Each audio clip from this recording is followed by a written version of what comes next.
Abogada egresada de la UDELAR, magíster en especialización e investigación por allá, en Derecho de Familia por la Universidad de Zaragoza, España. Diplomada en Litigación Penal por la Universidad Alberto Hurtado de Chile. Ex defensora pública de familia. Actual fiscal departamental de Paysandú. Encargada de la asignatura de Derecho de Familia, Personal y Patrimonial y de Sucesiones. Bienvenida.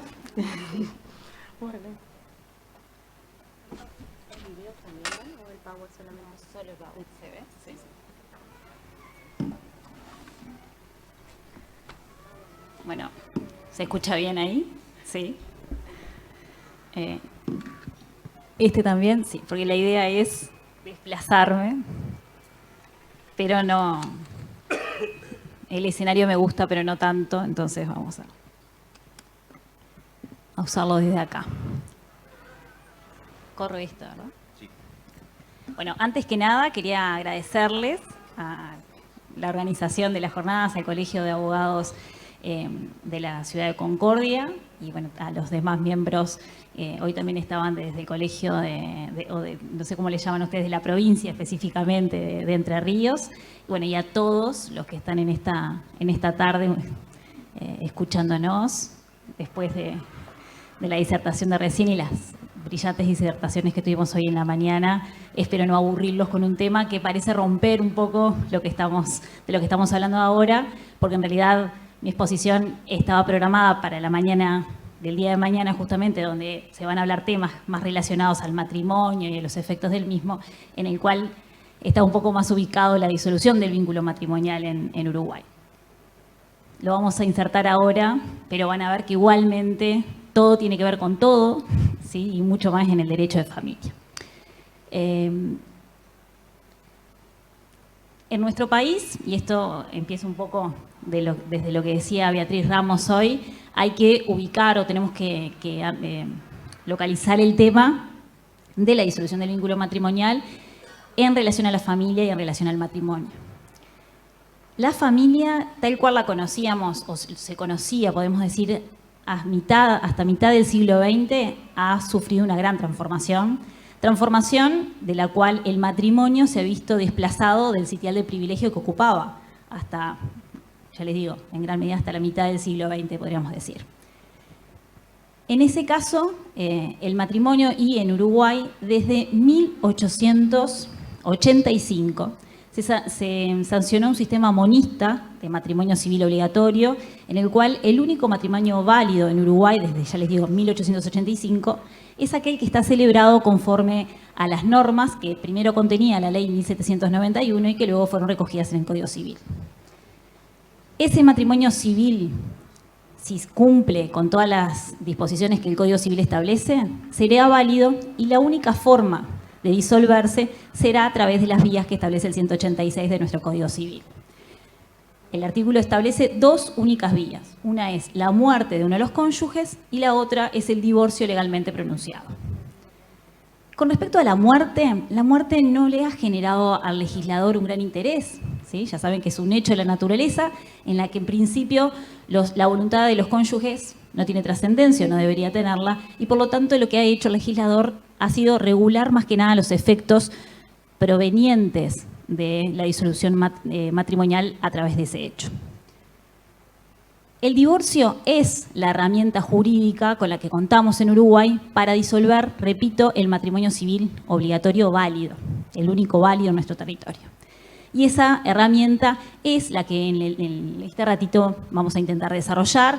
Como tenemos auditorio nacional, o sea, uruguayo y de otros países, y de estudiantes de grado y egresados, la idea es darle un pantallazo general sobre el divorcio en nuestro país. En nuestro país, a diferencia de Argentina, la ausencia, por más larga que sea, no provoca en ningún momento la disolución del vínculo matrimonial. Argentina tiene, creo que en el 435 del Código Civil, ¿sí?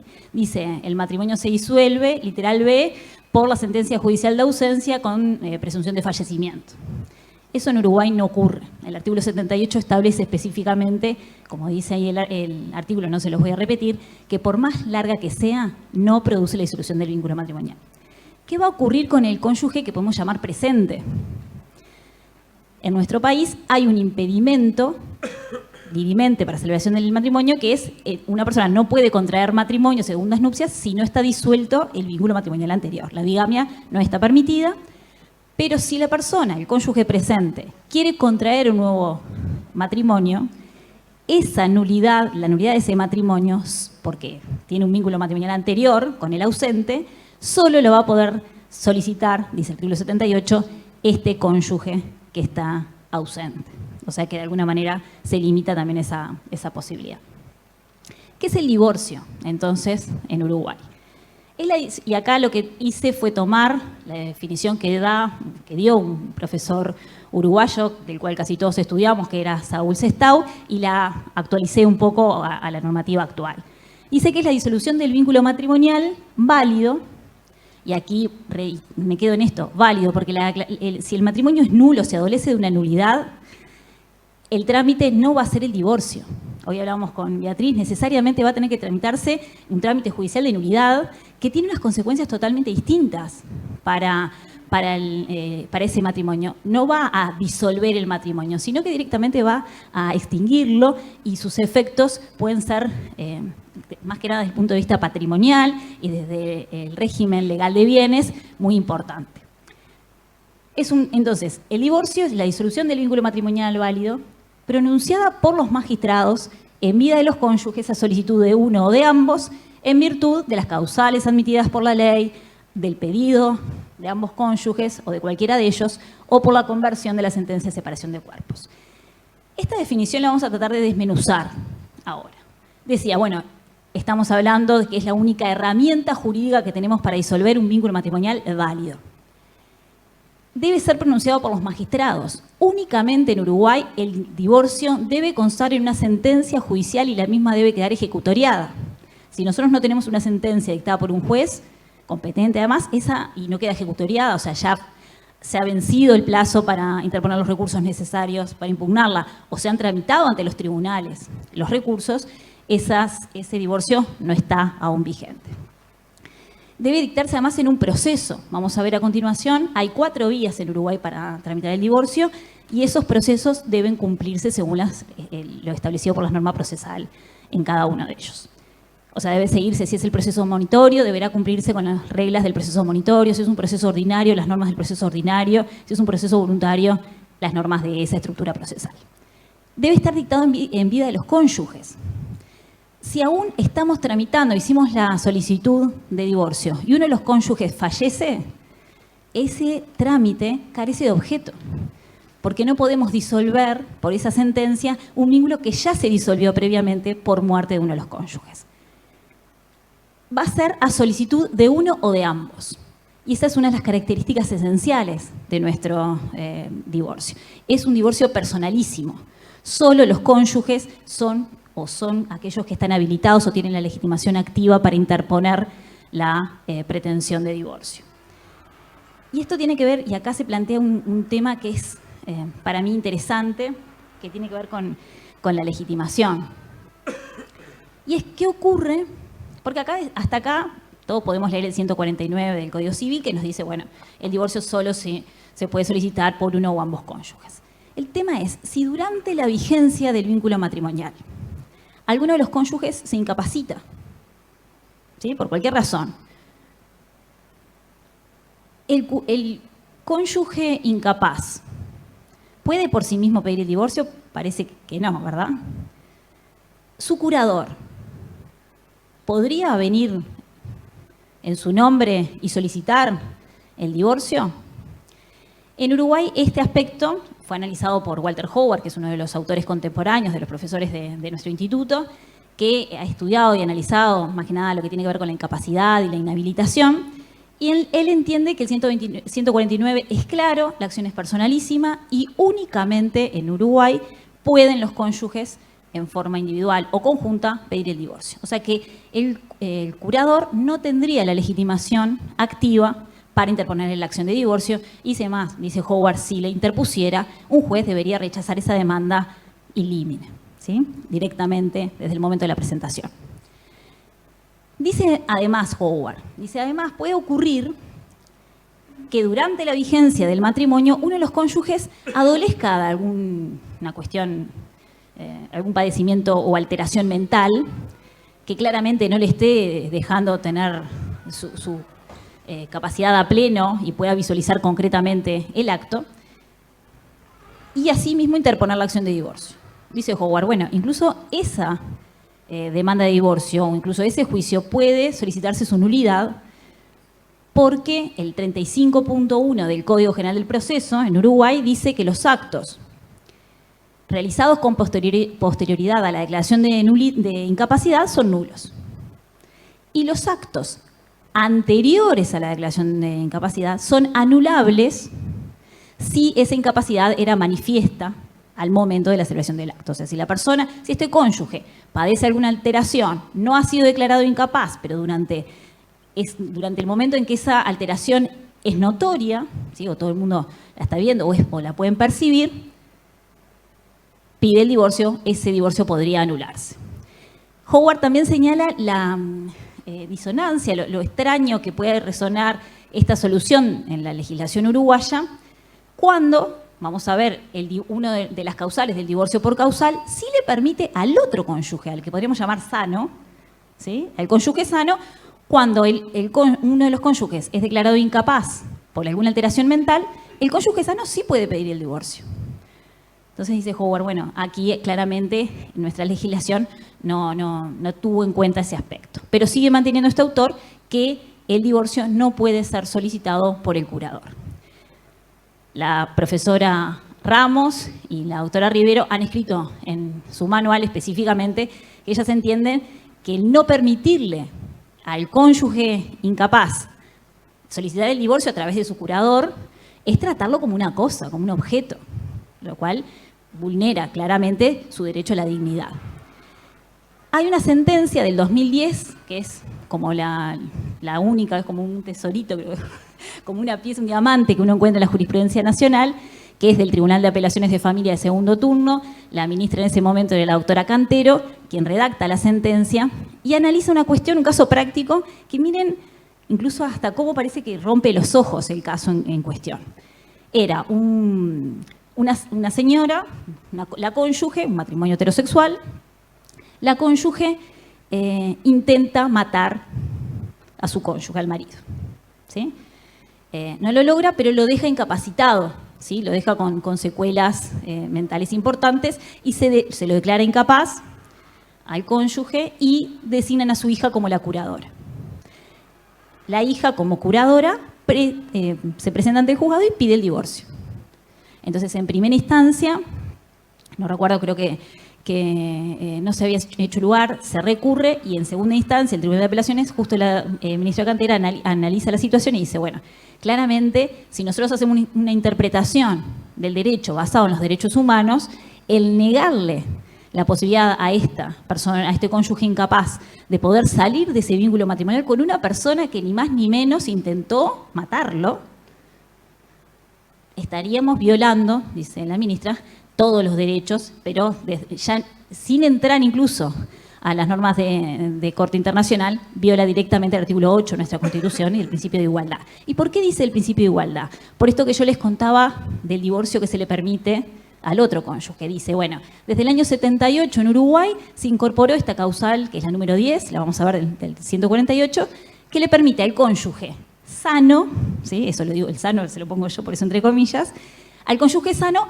pedir el divorcio cuando su otro cónyuge ha sido declarado incapaz y tiene alguna alteración mental que le impide continuar o reanudar la vida en comunidad, ¿bien? Del matrimonio. Entonces, si se le permite al otro, es contrario al principio de igualdad no permitirle al cónyuge incapaz a través de su curador solicitar el divorcio. ¿Entienden la cuestión? O sea, soy clara al explicarme. Es totalmente, sería someter al incapaz, que está ya de por sí en una situación de extrema vulnerabilidad, a quedarse en una situación con un cónyuge que además puede estar vulnerando absolutamente todos los deberes inherentes al matrimonio. Por lo tanto, el comportamiento del cónyuge sano se transforma en prácticamente intrascendente. Entonces, no importa si cumple todos los deberes inherentes del matrimonio o los incumple todos, porque no va a tener el contralor del otro cónyuge. No va a tener la posibilidad de que el otro cónyuge o su curador pueda solicitar el divorcio. Ya les digo, esa cuestión, si nosotros nos ajustamos al 149, parecería que podría seguirse la postura de Howard, que entiende que no se podría admitir solicitar el divorcio por el curador. Entiendo que me parece más ajustado a la concepción actual de la interpretación, más que nada, del derecho y conforme al bloque de constitucionalidad que existe en nuestro país, admitir la otra solución que fue la que consignó esta sentencia 90 del año 2010. Decía, bueno, además, esa solicitud de uno o ambos cónyuges en virtud de las causales, y acá están las 4 vías que ahora vamos a ver de divorcio. Por causal, divorcio por causal, por mutuo consentimiento, por cualquiera de los cónyuges o por la conversión de la sentencia de separación de cuerpos.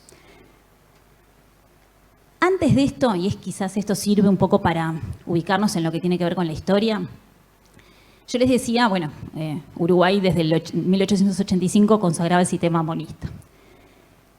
Y eso ha hecho, si ustedes entran a conversar con cualquiera de los uruguayos, siempre les vamos a hablar del laicismo, de la laicidad, ¿no? La laicidad forma parte de la identidad nacional del uruguayo. Y el sistema monista del matrimonio civil obligatorio, que seculariza el matrimonio, ¿sí? Ahondó, ayudó a esta laicidad, y el divorcio, la sanción del divorcio también. Porque nuestra primer ley de divorcio es del 26 de octubre de 1907. La 3245 sancionó 2 tipos de divorcio, un divorcio por causal, donde consagraba 5 causales, y un divorcio por mutuo consentimiento. Las posteriores normas se dictaron en 1913, en 1978, en 2013 y en 2018. Esas normas lo que han hecho es realizar modificaciones o innovaciones al divorcio y confluyen todas en el sistema actual, que es el que vamos a ver a continuación. Las vías están consagradas en el artículo 185 y en el 187. El artículo 185 habla, ahora lo vamos a ver a continuidad, lo paso más rápido, habla de el divorcio por conversión de la sentencia de separación de cuerpos. Y el 187 habla de los otros 3 tipos, que es el divorcio por causal, que es el divorcio en el que se va a seguir alguna de las causales previstas en el artículo 148, el divorcio por mutuo consentimiento de los cónyuges y por sola voluntad de cualquiera de ellos. Les puse los puntos suspensivos porque la redacción del artículo es mucho más extensa y la vamos a ver a continuación. Vamos por que es quizás el menos utilizado en nuestro país, que es el divorcio por conversión de la sentencia de separación de cuerpos, consagrado en el artículo 185. Este tipo de divorcio lo que requiere como presupuesto es que se haya tramitado previamente un juicio de separación de cuerpos. Este juicio debe haberse invocado alguna de las causales del 148, se deben haber acreditado y el juez de la causa tiene que haber entendido que se había logrado probar y disponer la separación de cuerpos. La separación de cuerpos en nuestro país lo que hace es mantener vigente el matrimonio, pero releva a los cónyuges de la vía de consumo, ¿sí? Les dice, bueno, el matrimonio como lo mantenemos stand-by, pero quedan liberados de alguna manera de la obligación de convivir. Vamos a ver que eso después de la ley de unión concubinaria en nuestro país también se fue como difuminando la importancia, pero hasta esa ley la vía de consumo comenzaba con el matrimonio y se extinguía con el matrimonio. Este tipo de proceso, ya digo, el presupuesto es seguir ese trámite. Una vez que se tiene la sentencia y que ha quedado ejecutoriada, luego de un plazo de 3 años, transcurridos los 3 años, pueden presentarse nuevamente ante el juez competente y pedir que se convierta la sentencia de separación de cuerpos en la sentencia de divorcio. Nosotros cuando vemos esto en grado, siempre pensamos que cuando damos separación de cuerpos, esto casi no se da porque no hay separación de cuerpos en Uruguay. Hemos encontrado en los últimos años una sentencia de separación de cuerpos, entonces empezamos como a modificar el discurso porque parece que en algún caso se da. Pero les marqué acá, por eso no lo desarrollé demasiado, el tipo de proceso es un proceso monitorio. Eso significa que la estructura es, ¿qué va a hacer el solicitante? Se va a presentar ante el juez y le va a decir, mire, señor juez, tengo la sentencia de separación de cuerpos, fíjese la fecha, transcurrieron 3 años, por favor decrete el divorcio. Y el juez dicta el divorcio, cita de excepciones al otro cónyuge para que pueda oponerse o no. Si no se opone, queda firme la sentencia. Si se opone, se tramita por esa vía la discusión. Divorcio por mutuo consentimiento de los cónyuges. Divorcio que ya les digo, data de 1907. Y acá, eso es un poco el desafío, cuando hablábamos con Beatriz, bueno, sobre qué íbamos a conversar. Yo decía, bueno, no hay como mucho, no hay nada nuevo bajo el sol sobre el tema de divorcio, ¿verdad? Parecería, porque si de 1907 ya han pasado 114 años, seguimos más o menos con la misma regulación, vamos a ver que después en alguna de las causales es donde me voy a detener más porque creo que son los temas donde hay mayor innovación. Esto es más que nada los efectos de que lo podamos ver. ¿Qué pasa en el mutuo consentimiento? También es un proceso, en este caso, de estructura voluntaria que va a requerir, o se va a tramitar en 3 audiencias. Ambos cónyuges van a ir al juez competente y le van a decir, señor juez, queremos divorciarnos. No hay expresión de causa, acá no le vamos a decir qué nos llevó, qué motivó el divorcio, no importa si nos llevamos divino o nos llevamos horrible, no le importa al señor juez, y si queremos manifestar algo, el juez nos va a decir, no, discúlpeme, acá, ¿quiere divorciarse? Sí, es lo que importa. En esa primera audiencia, como van a concurrir los dos, ya el juez va a intentar la conciliación, se va a intentar a ver si hay algo que se pueda recomponer. Ya va a solucionar el tema del 167, le llamamos nosotros, que es la cuestión sobre si hay hijos menores de ese matrimonio, lo que tiene que ver con la tenencia, los alimentos, el régimen comunicacional, que para nosotros es las visitas. Todo eso lo vamos a solucionar en esa misma audiencia. Si las partes ya lo habían acordado, van a presentar el convenio homologado. Y que se fije acá no significa que después no se puedan hacer los trámites correspondientes de alimentos, visitas o tenencias. Esto se soluciona en forma provisional para darle trámite o continuidad al proceso. En esa misma primera audiencia ya se fija la siguiente, que va a estar fijada para un plazo de 3 meses. En la segunda audiencia, 3 meses después, van nuevamente ambos cónyuges, bien cortita la audiencia, el juez le dice, ¿mantiene la voluntad de divorciarse? Sí. Se cierra el acta, firman y se van. Ya ahí va a fijar la última audiencia, que es para dentro de 3 meses más. ¿Sí? Sí, no, por si se arrepienten. Pero... Bueno. Al final, por eso digo, a veces es muy fácil casarse y divorciarse. Lo vamos a ver al final, a ver qué tanto conviene. Bueno, 3 meses después, al final, sí, 6 meses desde la primera audiencia, se fija la última, donde nuevamente el juez les pregunta, interroga a las partes y les pregunta, bueno, ¿ustedes continúan su voluntad de divorciarse? Sí, perfecto. Y ahí en ese momento ya dicta la sentencia. ¿Qué es lo que va a ocurrir aquí? Yo creo que acá lo tenía un poco más desarrollado, sí. Si alguno de ellos no comparece en alguna audiencia, se clausura el proceso, ¿sí? Pero eso no significa que más adelante lo puedan volver a intentar. Lo que pasa es que van a empezar como de cero. Si a una audiencia, miren, y esto, alguno de los cónyuges no puede ir porque justo cuando iba camino a la sede judicial, no sé, tuvo un accidente, a todos nos puede pasar que, no sé, justo agarramos una marcha o algo que nos impide realmente llegar hasta el juzgado, yo dejaría el auto, iría corriendo. Pero bueno, eso no, depende de la voluntad. Claro, bueno. Entonces, si pasara eso, alguna causa de fuerza mayor que impidiera, y uno se ríe pero pasa, ahí sí lo que le vamos a pedir al juez es justamente, porque el juez lo que va a hacer si no comparecieron en la audiencia, va a dar un plazo para que justifiquen la incomparecencia, porque puede haber alguna causa de fuerza mayor. Entonces, si justifica, reprograma la audiencia. Pero si no se justifica nada de esto, se clausura el proceso y yo les digo, si quieren volver a intentarlo, pueden, pero van a empezar desde cero. A veces pasa, se reconcilian en la última, les dura 2 meses y otra vez empezamos con lo mismo. Bien, tercer tipo de divorcio, el divorcio por sola voluntad de uno de los cónyuges. Hasta el 2013, desde 1913 que se sanciona este tipo de divorcio, hasta el 2013, 100 años, este tipo de divorcio fue el divorcio por sola voluntad de la mujer. ¿Sí? Recién en el 2013, con la ley de matrimonio igualitario, cambia la nomenclatura y acá se habilita a que cualquiera de los cónyuges pueda hacerlo. O sea que el hombre que se quería divorciar, antes, hasta 2013, hasta la vigencia de la ley de matrimonio igualitario, tenía la posibilidad únicamente, o convencía a la cónyuge de que se fue.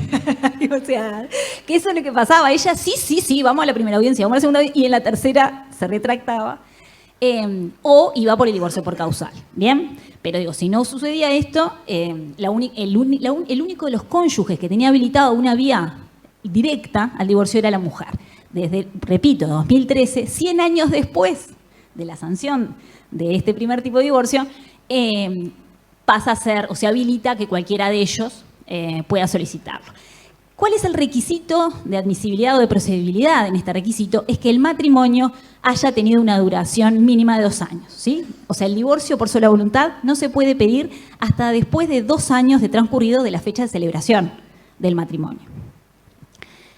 Es un proceso voluntario como el anterior, con una estructura particular. También acá van a haber 3 audiencias, pero va a ser distinta a la anterior. Acá va uno solo de los cónyuges a pedirle al juez el divorcio. En esa primera audiencia, el juez lo que va a hacer, recaba la voluntad de divorciarse y fija una segunda audiencia para dentro de un plazo de 60 días. Y a esa segunda audiencia va a convocar, va a citar, va a emplazar al otro cónyuge. Si el otro cónyuge viene, va a intentar la conciliación entre ellos, va a intentar darle solución al 167, esto es a la cuestión de los chicos. Si alguno pide alguna medida provisional, se puede disponer, como alimentos, o que se fije, por ejemplo, quién va a quedar en el domicilio conyugal. Eso lo pueden pedir eventualmente las partes o no. En este momento también va a disponer, recién en esta audiencia, la separación provisional de los cónyuges. El decreto de separación provisional va a venir en esta audiencia, en este tipo de divorcio, y si el cónyuge no solicitante no compareció, se le va a designar un defensor de oficio para que protege de alguna manera sus derechos. En esa segunda audiencia se fija una tercera audiencia para dentro de otros 60 días. Y ahí vamos a... Por eso cuando hoy yo pensaba, nadie saltó, pero hoy Fito lo decía en el almuerzo, en Uruguay, olvídense del divorcio exprés, ¿verdad? Proceso, a rajatabla, nada en España, me voy al notario y logro el divorcio, nada de eso, ¿sí? Lo cual puede ser bueno para los abogados, porque es una fuente de ingreso, pero para los solicitantes puede ser bastante engorroso. Y la tercera audiencia tiene que volver el gestionante y decir, señor juez, persiste mi voluntad de divorciar. Y ahí ya dicta la sentencia correspondiente. Estos plazos que ustedes ven acá se han acortado muchísimo. Antes, cualquiera de estos tipos de divorcio por sola voluntad o por mutuo consentimiento nos llevaba un año y pico. Acá, 6 meses que se te van un poquito más, y en este caso, que son 60 días más 60 días, no es tanto para lo que estamos acostumbrados hasta hace unos par de años. Sí, bueno, eso es la agenda del juzgado, pero lo cumplen, sí, porque son audiencias cortitas. Entonces, por ejemplo, la ponen a primera hora, porque van desfilando. ¿Quiere divorciarse? Sí. Firma el acta y se van. Son ultra cortas. Nosotros incluso en la época que yo era defensora, los poníamos, había un día en la semana determinado que ya se dejaba, las primeras 2 horas eran para los tipos de divorcio de este tipo, porque iban desfilando los solicitantes y el juez nos sentaba a persiste la voluntad de divorciarse, sí. Lo que podía ser más larga eran las audiencias estas, que es la segunda del divorcio por sola voluntad, o la primera, en el caso del mutuo consentimiento, donde hay que solucionar el tema de los hijos y demás. Que muchas veces, cuando hay por mutuo consentimiento, ya vienen con todo establecido, ¿sí? Ya lo traen, no hay nada para conversar, porque hay cuestiones que ya vienen, ya están de hecho solucionadas y ellos la plasman en un convenio. Este es el divorcio, de alguna manera, que nos trae más desafíos. Es el divorcio por causal, donde la culpa, es el único de los 4 tipos de divorcio, donde la culpa puede ser decretada en el mismo proceso. En los otros procesos, vamos a ver, y tiene que ver con alimentos, pero hay otras cuestiones que a ustedes les puede resultar interesante determinar de quién fue la culpa de que este matrimonio, ¿sí?, se rompiera, si es que hay alguna culpa. Pero quizás me interesa, por la celeridad de los plazos, seguir el trámite más rápido y capaz que es el mutuo consentimiento o el sola voluntad. La voluntad, la culpa o la culpabilidad no significa que no la pueda discutir más. Si me interesa discutirla, por ejemplo, después en un proceso de alimentos, yo voy a poder en el proceso de alimentos discutir la culpabilidad si es que eso me interesa. ¿Entienden? Por ejemplo, si mi ex cónyuge me pide alimentos, yo voy a poder decirle, señor juez, no, mire, en realidad los alimentos congruos solo corresponden para el cónyuge no culpable de la separación. El juez me va a decir, pero señor, usted me trae una sentencia de separación de por mutuo consentimiento, acá no hay culpa. es verdad, no hay culpa, yo la voy a discutir en este proceso. Porque es verdad, acordamos que nos íbamos a divorciar, pero él incumplió con el deber de fidelidad. Cometió adulterio, por ejemplo, ¿entienden? Lo puedo discutir en otro lugar. Si me interesa. Si no me interesa, no lo voy a discutir en esos procesos. Los alimentos, por ejemplo, que no es un tema acá, pero por ejemplo, nosotros tenemos un sistema en el 183 que establece alimentos congruos que pueden exigir cualquiera de los excónyuges, cualquiera de ellos, por un periodo similar o igual al que duró el matrimonio, después de la sentencia de divorcio. Esos alimentos corresponden únicamente al cónyuge no culpable de la separación. El culpable podrá pedir alimentos, pero únicamente aquellos que sean los necesarios para su subsistencia, que es lo que nosotros llamamos alimentos necesarios, ¿sí? Pero no quiero, porque ahí estaríamos hasta mañana hablando. Quiero decir, pero ya de entrada puede ser que a mí me interese la culpabilidad o me interese probar una causal, ¿sí? Vamos a ver por determinadas circunstancias. Muchas veces incluso hasta por una cuestión moral, porque a mí me interesa que todo el barrio se entere que él me fue infiel, ¿sí? Porque sí, porque a veces no es una cuestión, a veces no es que vayamos no siempre la gente, de hecho la gente cuando va a consultar no está pensando siempre en lo patrimonial, está pensando más en la cuestión moral. En ese caso, vamos a ver que el adulterio es una de las causales, hay 11 causales, ¿sí? Hay distintas causales que tienen una gama bastante amplia, la doctrina las clasifica, todo eso no quiero entrar demasiado en ese aspecto, sí tener presente que este tipo de divorcio, la acción, como decíamos, es personalísima, es una acción que es prescriptible. La acción prescribe a los 6 meses desde que se conoció el hecho, y si la persona, el cónyuge, la ignoró, a los 3 años de que ocurrió el hecho, ¿sí? Si, por ejemplo, vamos por el adulterio, yo puedo pedir por esta causal dentro de los 6 meses de que me enteré, de que me fue infiel, y si no me enteré, va a prescribir los 3 años desde que ocurrió. Entonces, por eso digo, hay que tener... Y además, no se puede solicitar o basarse en su propia culpa. Yo no le puedo decir, señor juez, vengo a pedir el divorcio, por ejemplo, por la causal 1, que es el adulterio, porque yo le fui infiel a mi cónyuge, porque yo incumplí con el deber matrimonial de fidelidad. ¿Bien? Podría ser, pero no va a prosperar la acción, si es un kamikaze de ese estilo. Las causales. Primer causal, adulterio. El adulterio por alguno de los cónyuges. El adulterio, nuestro Código Civil la define y dice, existe adulterio cuando se hubieran mantenido relaciones sexuales fuera del matrimonio con personas del mismo o diferente sexo, lo que se entenderá sin perjuicio de lo dispuesto en el artículo 127, inciso segundo de este Código. ¿Por qué se los traigo acá? Porque nuestra legislación no definía antes adulterio. Incluso, si me voy más para atrás a los orígenes, distinguía lo que era el adulterio cometido por la mujer del adulterio cometido por el hombre. Por suerte ya superamos todas esas etapas. Pero acá queda claro que el adulterio para el Código Civil como causal de divorcio no es lo que a nosotros se nos ocurre que es adulterio o infidelidad. Es mantener relaciones sexuales o se verifica cuando un cónyuge mantiene relaciones sexuales con otra persona, ¿sí? Mientras dura el matrimonio, ¿sí? Y no solamente cuando dura el matrimonio, y esa es la última parte del inciso, sino cuando dura la vida de consumo. Esta causal requiere 2 elementos, entonces. Un elemento objetivo, mantener relaciones sexuales con otra persona, y uno subjetivo, mantener relaciones de forma voluntaria. Porque si hay un miembro del matrimonio que es víctima de un delito sexual, ¿sí? Donde justamente ese delito sexual, por ejemplo, hubo penetración, no hubo voluntad de la víctima. Entonces, el otro cónyuge no puede solicitarle el divorcio por esta causal, ¿sí? Tiene que haber relaciones sexuales en forma voluntaria. Lo aclara el Código también con personas de igual o del mismo sexo, porque antes entendía que si eran relaciones sexuales con personas de distinto sexo, era adulterio. Si era con personas del mismo sexo, no, era injuria, ¿verdad? Entonces, ahora el Código, eso por lo menos... lo homogeneizó, dijo, bueno, no importa con quién, es adulterio. Yo les decía, ¿duele más? Bueno, eso ya, no sé. Bueno, pero vuelvo a la definición. Les decía, este adulterio, que es claramente el incumplimiento del deber de fidelidad, debe verificarse cuando el deber de fidelidad existe. Y en Uruguay, desde la ley 18.246, la ley de unión concubinaria del año 2006, la fidelidad en el matrimonio se extingue cuando se extingue la vida de consuno.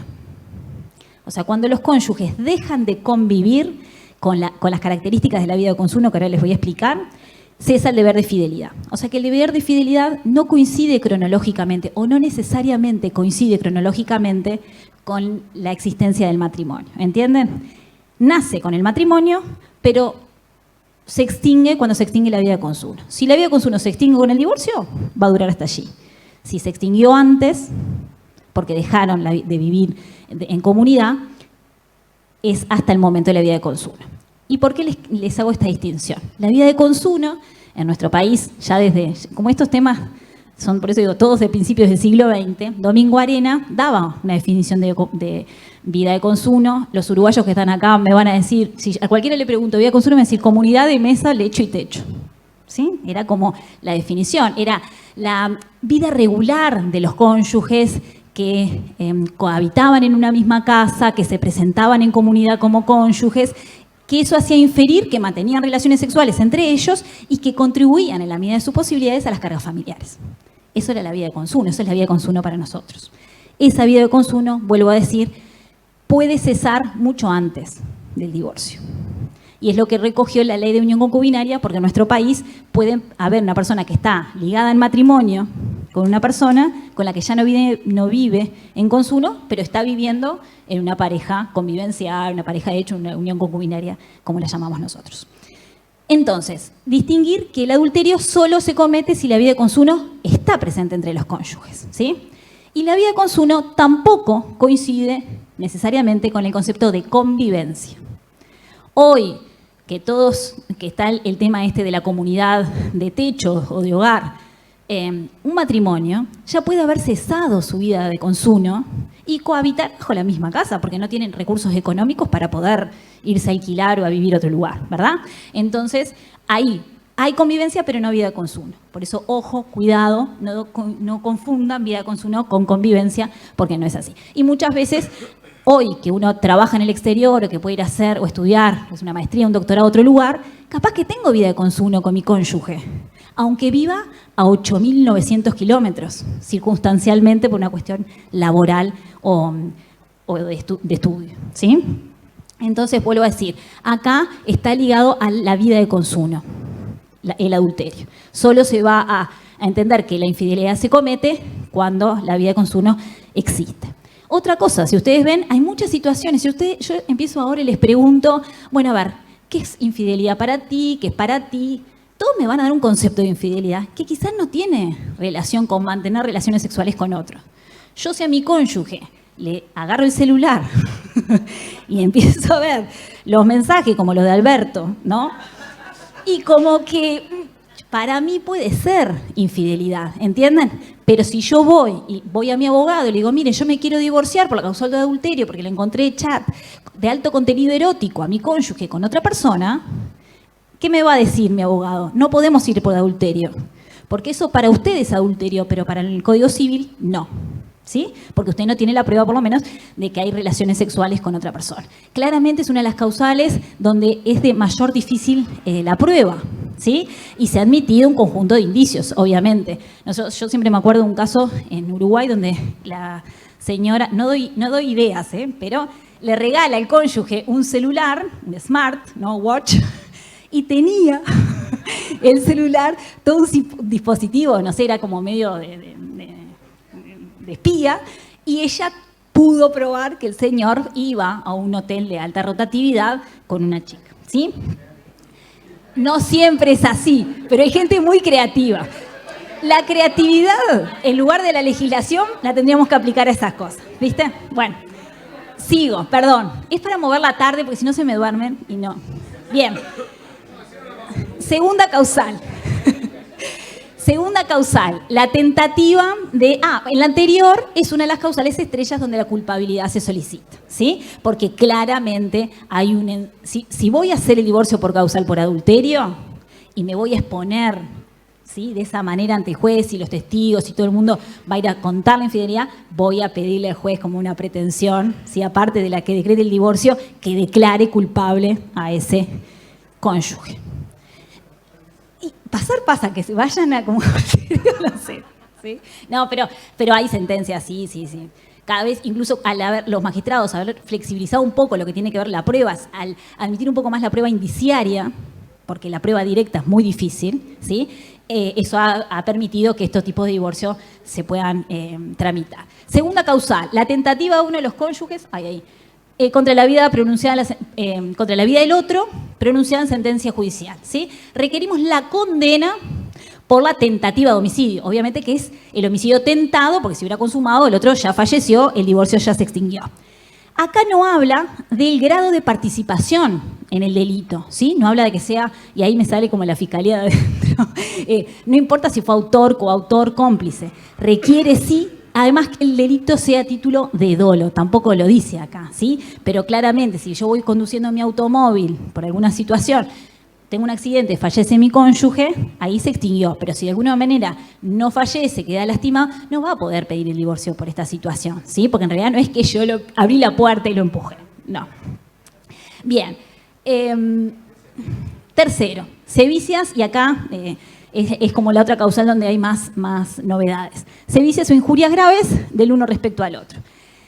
Dice también, bueno, estas causales serán apreciadas por el juez teniendo en cuenta la educación y la condición, y además, y este es el tercer inciso, es lo que incorpora a la ley 19.580, que la 19.580 es la ley de violencia de género, dice, la violencia basada en género contra la cónyuge y el abuso sexual contra hijos hijas e hijos se considerarán en todos los casos injurias graves que acreditan esta causal. ¿Qué son las sevicias o injurias graves? Las sevicias son hechos materiales que causan un perjuicio moral, me trabuqué, que causan un perjuicio grave al cónyuge, ¿sí? Golpear al cónyuge, ¿sí? De alguna manera es como se erige como el ejemplo de sevicias.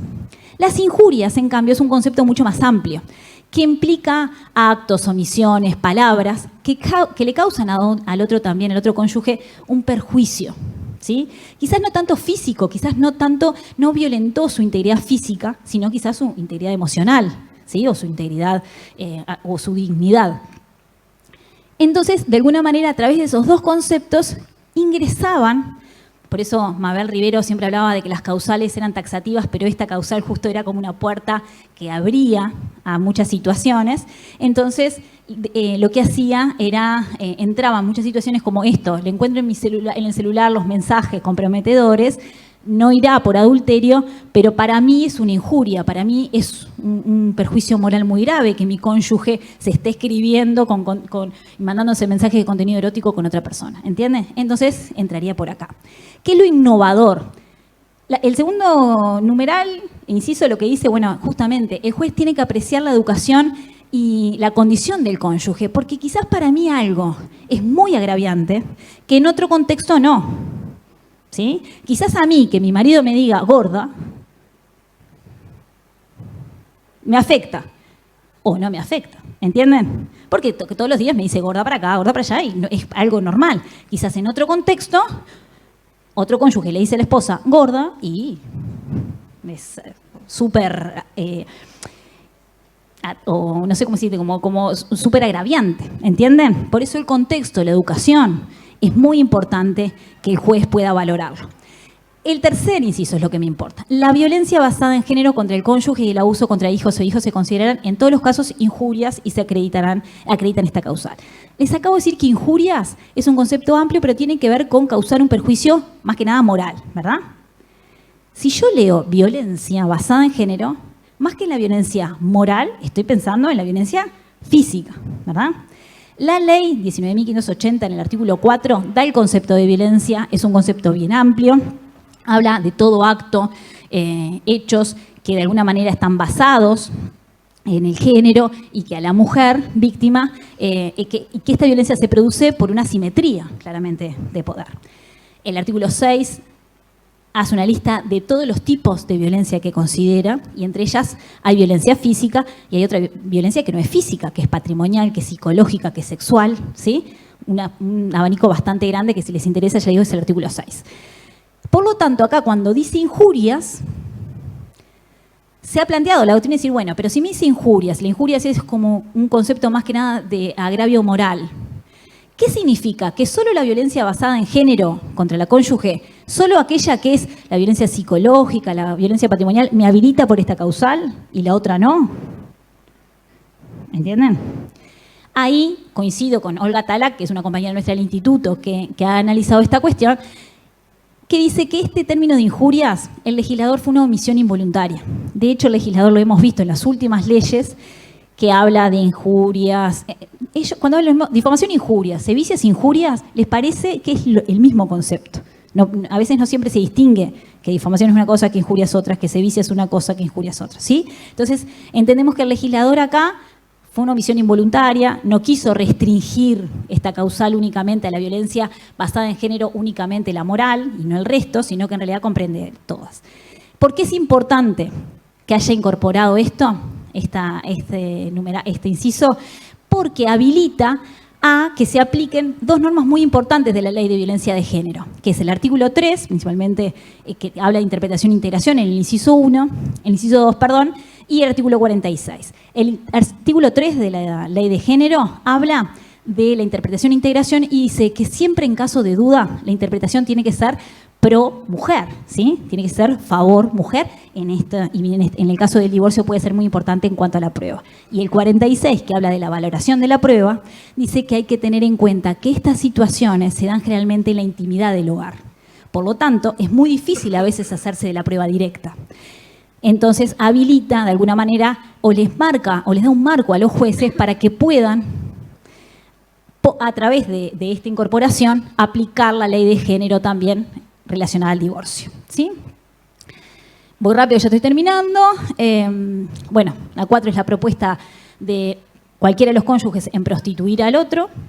La 5 es el conato de uno de los cónyuges de prostituir a los hijos o menores, o la connivencia. El conato es el intento de prostituir, no tiene por qué configurarse, ¿sí? Pero solo el intento habilita a interponer esta causal. Y la connivencia es la tolerancia, ¿sí?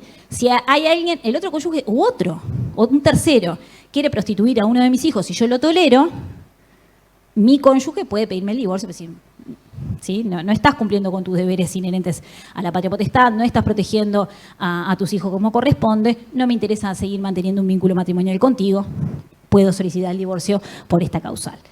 La 6ª es cuando hay entre los cónyuges riñas y disputas. Esta fue la causal estrella de este divorcio por años.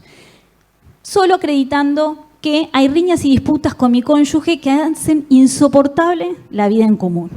También se dan en la intimidad del hogar probablemente, pero puedo traer a todo el trabajo que me ve llegar mal, que me ve angustiada, a mis amigos que saben lo mal que le estoy pasando en mi relación matrimonial. ¿Bien? Ese se convirtió, ya les digo, la vedette del divorcio por causal. Hoy menos utilizaba porque de alguna manera se fomentó, o de alguna manera se facilitó el divorcio por mutuo consentimiento y el divorcio por causal. Pero antes esta era la más utilizada.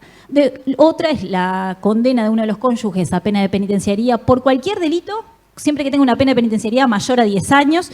En Uruguay eso es bastante difícil, son pocos los delitos que tienen una pena de penitenciaría que en los hechos los magistrados condenen. Además de esto son homicidios especiales y muy especialmente agravados o abusos sexuales muy, muy agravados, y delitos patrimoniales, solo el copamiento podría llevar una pena tan alta. 8 es por el abandono voluntario que haga uno de los cónyuges del hogar, y 9 es la separación de hecho ininterrumpida y voluntaria de uno de los cónyuges por más de 3 años.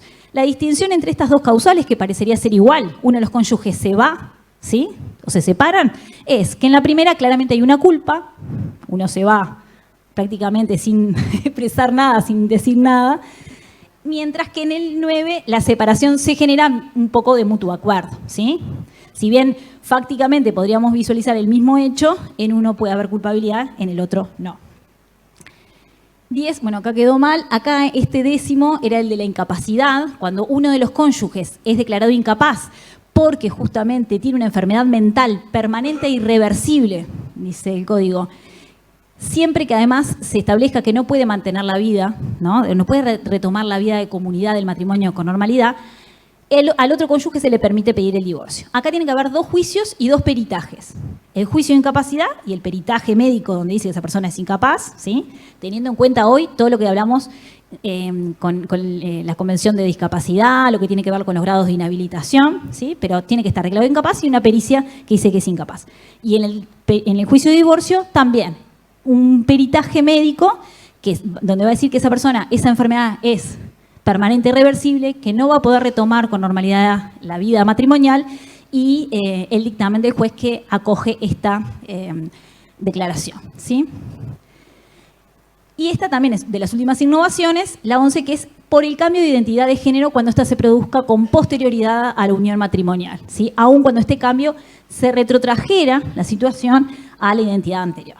Ustedes saben, ya estoy pasadísima del tiempo, lo que es la identidad de género, ¿sí? En nuestro país desde el año, creo que 2009, se sanciona la primera ley que reconoce que una persona que tiene identidad de género distinta a su identidad genética, ¿sí? O biológica, pueda adecuar los trámites, los documentos, ¿sí? Ante las autoridades competentes. Esa ley de alguna manera se modificó hace pocos años, pero cualquiera de las 2 disposiciones tiene la posibilidad de cambiar la identidad de género sin necesidad de reasignación sexual, eso no es una condición, pero sí.